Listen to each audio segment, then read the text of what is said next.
లేచింది, అర్చిత అలిగింది.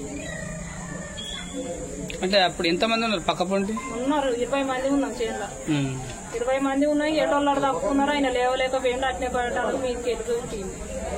అంటే పంది అక్కడనే ఉన్నా మళ్ళీ పందిని మేము చూడలేదు.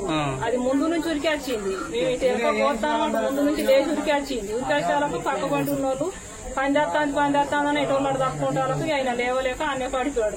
పడటాలకు దాటిపోయింది. మిర్చి కోతకు పోయినాం.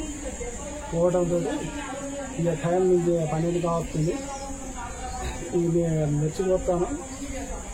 అసత్మత్గా ఇక మాకు పంది కనబడంతో ఆర్చినాం. ఆర్చి ఎటోళ్ళు తప్పుకోవడంతో బొగ్గులు వెంకటనారాయణ వేసి పోయింది. దెబ్బలు గాయాలు జరిగినాయి. తీసుకొచ్చి ఇక ఆరోటం ఆసుపత్రికి తీసుకొచ్చి చికిత్స చేయిస్తాను.